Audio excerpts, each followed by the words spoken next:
الحقيقة بداية تشكلنا نحن يعني المجموعة هاي اللي كانت تشتغل كانت البدايات من أيام المظاهرات. لما كنا نطلع مظاهرات تعرفت أنا على أبو حمزة الكردي، وصار في علاقة بيني وبينه من المظاهرات طبعا، وتطور الموضوع هذا لبين ما أبو حمزة صار يتردد علي وطلب مني أنه يعني أجمع شباب حوالي ونشكل مجموعة. فأنا لميت في مجموعة من الشباب حوالي اللي كانوا يطلعوا بالمظاهرات يعني. بعدين نحن بعد فترة من خلال التواصل ما بيني وبين أبو حمزة طلب إنه رشح له كذا شاب يروحوا يعملوا دورة في إدلب. أنا رشحت محمد عبد الصمد، قلت له روح. راحوا على إدلب، عملوا دورة يمكن 20 يوم أو 25 يوم ما أذكر بالضبط، ورجعوا.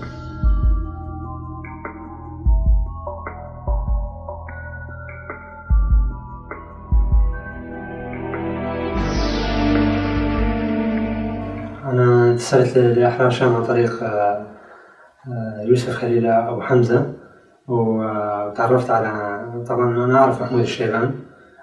محمود هو اللي عرفني على فلودي اسكندر، وبعدين صار خليل وصلنا نشتغل مع بعض كلياتنا ضمن القطاع المشتري.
رمضان في تركت المظاهرة وتواجه مقال أحرار الشام تكتب دورية والصحة، وبشي فترات معرفة صار محمود شيبان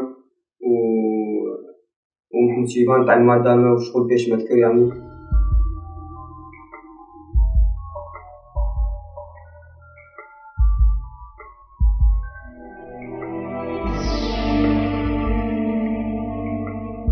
الجامعيكم عبد الرزاق نبينا عبد الرزاق سيدنا سيدا دريا ويري ما أف جروب ناس كر جانا بانت كر قوام بهرونين والجماعات هاني دقوتن دقو أمي خلكي درخين دسبيكاوي ودرخين اللي بيجبو بماتشي بنجيب شوانا عبد الحق. هاد جمع عبد الحق دسبيكاو تحذر وشازدات جو أستخدم هرم إدلب ريقتي يجو دريا مرة هاد عارفين سر محمود الشيباني يبقوا مزني في جروبه هنيبو يكشوانا عبد الحق يكشوانا أحمد بن عمير.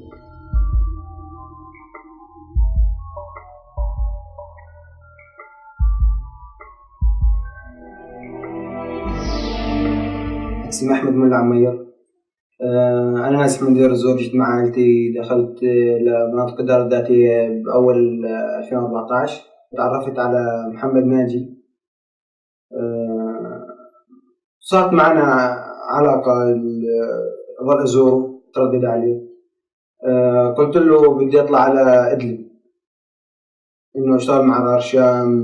مرت عليه بعد فترة قال في شخص موجود كان ملقب اسمه أبو خالد، اسمه محمود شيباني، وتواصل معه. تواصلت معه عند محمد ناجي، كانت جلسة عند محمد ناجي بالمحل. قال لي نحن مجموعة ممكن تشتغل معنا. فقال لي ايش انت ميولك، ايش تقدر تقدم لنا تساعدنا؟ قلت له انا السنة الاولى معلوماتية. قال لي تمام هذا نريده. تشتغل معانا إعلان، تقدم لنا تعمل لنا صفحات. فشوفني صفحة عنده باسم خطاط الجبهة، قام قلت تعمل لي صفحة من 3 صفحات، ضبط لي إياها، تعمل لي إياها. قلت له خير إن شاء الله.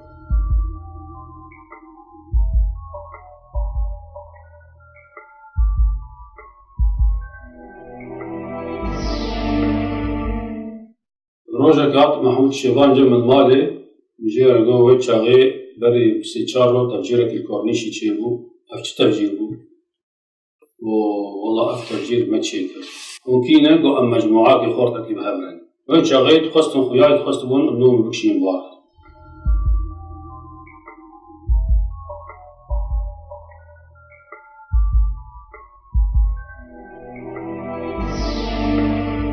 وبدايات كنا خروجنا بالمظاهرات. كنت أعرف محمد عبد الصمد، كان يطلب مني معلومات إنه مثلا أعرف عن مواقع شوية معلومات، وكنا نعرف شوية معلومات عن أيام مظاهرات غير مظاهرات إنها بشكل عام يعني.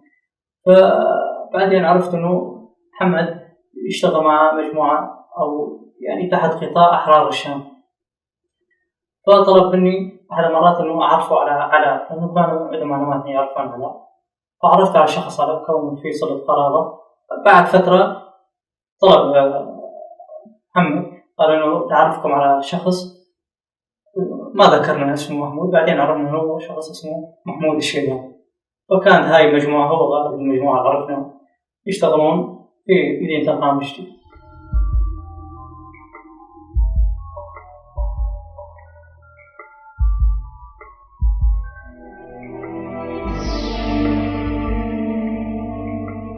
خلي قال لي خير الشاب هذا بده يقعد معه. هو كان محمود ومحمد عبد الصمد كان بده يحكوا معه. استنى خيو، قلت له معلش. قعدنا وصار يحكوا لي إنه خيو نحن بدك تساعدنا بس مساعدة هيك، إذا بزلنا شيء مثلا موضوع مثلا سيارة أو شيء بس تأمن لنا إياها. أحرار الشام، نحن أحرار الشام.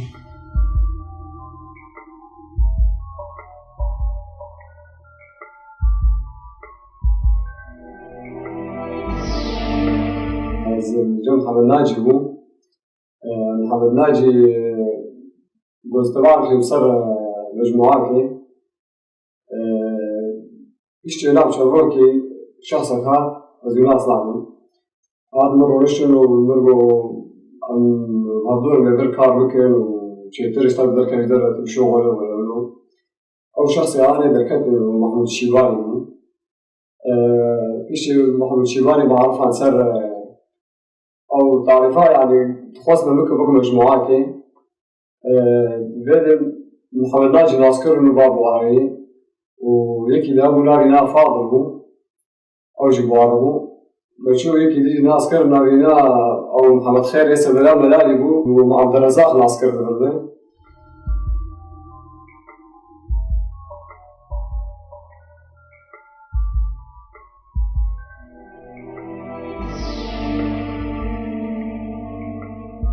طبعا أفراد مجموعة فاضل هو ورضوان هو وأزبون أم عرف يسر محمود شيبان على أساس سلاح بالمجموعة عملية النتيجة.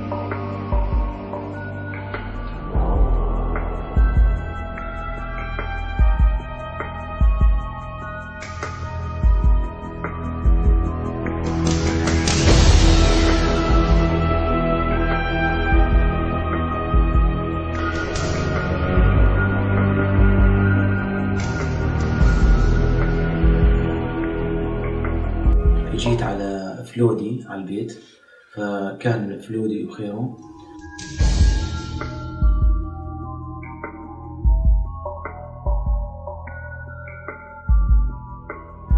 وحكوا عن موضوع إنه الحزب صار له دور بالمنطقة هون كذا. فقال فلودي مشوا معي، مشينا معه وركبنا بسيارة خيرو، سيارة صغيرة بيسميها فستيكة لونها أبيض. رحنا لحتى وصلنا لشارع الكهريز اللي عند فراس عمر أبو شيرين يلي هو بيشتغل بمكتب قطع تذاكر سفريات، صاير على شارع الكورنيش مقابل صيدلية الدعم.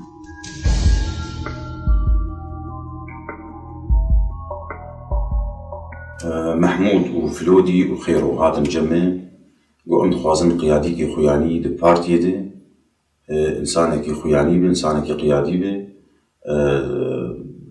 أن خوازن اختيار بيمانو تدنا ووالي مقفاز عيسى حسو ناس لكم قيادي كي خوياني ومعروف دي بارتي دي قو تمام كاميرا جمت مالي راوام سياري سواركم سيارة بيني في السيقا وآخره أم حرشار لي سواركم أمشون جم مالي.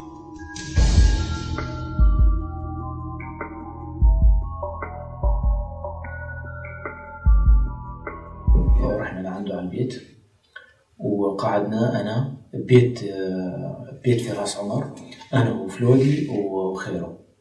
قعدنا صرنا نحكي بالموضوع هذا. فقال إنه عيسى حسو بيطلع يوميا الساعة 6 الصبح، هاي ساعة تحركه بالضبط، بيطلع باتجاه الغرب 6 الصبح. وقال أنا دايما أفتح مكتبي بالتوقيت هذا أو قبل التوقيت هذا بالضبط. قصد مكتبة تذاكر شغلي من يزيكي مالاوي نابو دوري مالاوي دوري مبو شغلي حفتي متري مصاني بو بساعة شن قدرت كذا وتشاو غضرو وتشواتي. كان الاقتراح أنه يتم لصق عبوة لاصقة بسيارته، وحكينا فيها أنه اخترنا أحمد غريب هو اللي راح يلصق العبوة.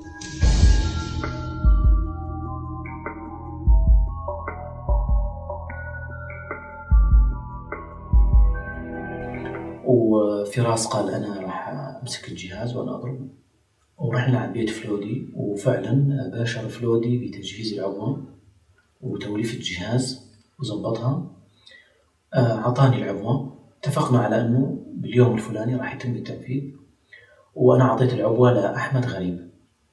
أحمد غريب هون أنا اقترحت عليه أنه يلبس لباس شغل شحادين وكذا وبسكليت، وعلى أساس يلم كراتين ويلم شغلات، وتكون العبوة عنده ويلصقها على السيارة. طبعا أنا دليته على المكان كمان، وكان عطانا لون السيارة وين الصف بالضبط فراس. فعلا أنا أعطيت أحمد العبوة ورحنا تأكدنا من المكان وعرف المكان بالضبط ورجعنا. وتمام دبا حرب الرجالة أمي وضع جاهز بكنا من جير عبوة دينا وأمي جهاز بدن تاتي سري صبيه بس مداع تاتي سري صبيه ليخ. فعلا بشتي بناب دروجة فلودي هاد جمع جهاز دامي. راح أحمد غريب قبل التنفيذ بليلة التنفيذ الساعة تقريبا 3:30 أو 4 الصبح بالضبط، ولصق العبوة. هون لما لصق أحمد خبرني، أنا بدوري حسب الاتفاق خبرت فلودي خبر فراس إنه العبوة صارت بمكانها وصارت جاهزة. تسري صبيه ليخ ساعات بين جوني بس شوم مكتبة عم دوري مالاوي شغلي حفتي متري سري صبيه جعلي مالي المكتبة شيلو دركات السيارة وصواره أنا اللي بقريا رابو من الجهاز من الجهاز داني مخصت علباك كلينيك سادل سر طويلة مكتبي أصايشي هاتن شارع قرطن عالم جبيان رابو أمبرن شي إنساني حاضر بالور أمبرن أصايشي شغلي ساعتكي وأمبردان أزهات مراج جهاز من سيارة خيرو ديت الور خيرو في السيقا أخوة دي شارعي ديج آلي كورنيش دتهاد وبري خدا سريع سياحي رابو مجير من تليفون جي فلودي رليخس نقول خيرو الشيخ ودقر برا ده بازاروجا كجواب مر نشتغل ونزيجي من ندم يعني جعب لسر مهن. وفعلا كبس